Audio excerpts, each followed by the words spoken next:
जब भी महाभारत का जिक्र होता है तो वहाँ अर्जुन और कर्ण के बीच तुलना ज़रूर की जाती है कि आखिर इन दोनों में सर्वश्रेष्ठ धनुर्धारी कौन था, क्योंकि दोनों में ही एकाग्रता की कोई कमी नहीं थी। निशाना इतना अचूक था कि कोई भी बार खाली ना जाए। मंत्र विद्या में दोनों ही निपुण थे, तो आखिर सर्वश्रेष्ठ का फैसला कैसे हो।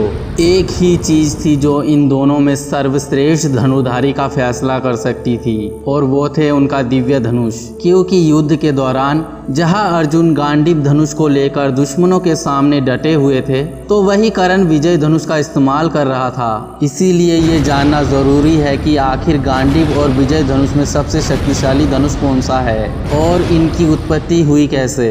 सबसे पहले बात करते हैं अर्जुन के गांडीव की। ये दो झुकाव वाला काफ़ी भारी धनुष था, जिसमें 108 तार थे, और उनमें से एक तार दिव्य था जिसे कोई भी शक्ति तोड़ नहीं सकती थी। जब कभी भी गांडीव से बाण चलाया जाता था तो एक भयंकर गर्जना होती थी, जिससे दुश्मन कांप उठते थे। युद्ध के दौरान गांडीव इतना तेज चमकता था कि उसके तरफ देखना भी असंभव हो जाता था। इस धनुष में इतनी शक्ति थी कि बाण को कई बार और भी ज़्यादा घातक बनाया जा सकता था। लेकिन आखिर गांडीव की उत्पत्ति हुई कैसे? तो दोस्तों, गांडीव का निर्माण ब्रह्मा जी ने किया था ताकि देवता इसका इस्तेमाल करके राक्षसों का अंत कर सके।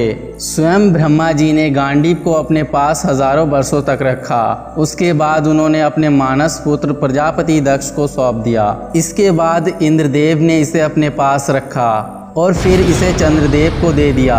चंद्रदेव ने इसे अपने पास रखने के पश्चात वरुण देव को दे दिया, और आखिर में वरुण देव ने इसे अग्निदेव के कहने पर अर्जुन को प्रदान कर दिया। चलिए अब जानते हैं कर्ण के विजय धनुष की खूबी और उसकी उत्पत्ति के रहस्य के बारे में। जब भगवान शिव जी के पुत्र कार्तिकेय ने ताड़कासुर का वध कर दिया, तो ताड़कासुर के तीनों पुत्रों ने ब्रह्मदेव की आराधना कर उनसे ऐसे 3 किलो वाले शहर वरदान में मांगा जिन्हें कोई भी कभी भी नष्ट ना कर सके। लेकिन ब्रह्मदेव ने उनसे कहा, दुनिया में ऐसा कुछ भी नहीं जो समाप्त ना हो सके, हर किसी चीज का अंत निश्चित है। तब उन तीनों भाइयों ने ब्रह्मा जी से कहा, ठीक है, तो उन्हें ऐसे 3 किलो वाले शहर प्रदान किए जाए जो एक बार में एक ही बाण से नष्ट हो सके। फिर इसके बाद ब्रह्मदेव ने उन्हें ये वरदान दे दिया। कई सारे युद्ध करने के पश्चात इंद्रदेव उन तीनों दैत्यों से विजय ना पा सके, जिससे परेशान होकर इंद्रदेव समेत सभी देवतागण ब्रह्मदेव के पास पहुँचे।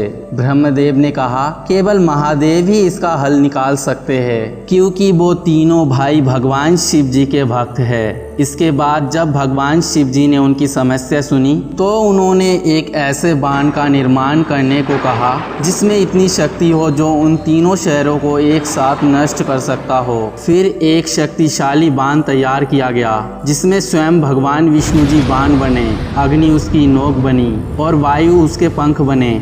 लेकिन ऐसा कोई धनुष नहीं था जिससे इस सर्वशक्तिशाली बाण को चलाया जा सके। फिर देव शिल्पी विश्वकर्मा जी ने एक सर्वशक्तिशाली धनुष का निर्माण किया जिसका नाम था विजय, और इस धनुष से भगवान शिव जी ने एक ही बार में तीनों त्रिपुरों को नष्ट कर दिया। इसके बाद ये धनुष देवराज इंद्र को सौंप दिया गया। बाद में महादेव के कहने पर इंद्रदेव जी ने भगवान परशुराम जी को सौंप दिया, और आखिर में भगवान परशुराम जी से कर्ण को प्राप्त हुआ। विजय धनुष में इतनी शक्ति थी कि कोई भी दिव्यास्त्र इसे नष्ट नहीं कर सकता था। इसको चलाने पर इसमें इतनी रोशनी उत्पन्न होती थी कि दुश्मन अंधे हो जाते थे। धनुष के तारों से इतनी गर्जना होती थी कि दुश्मनों की रूह तक कांप जाती थी।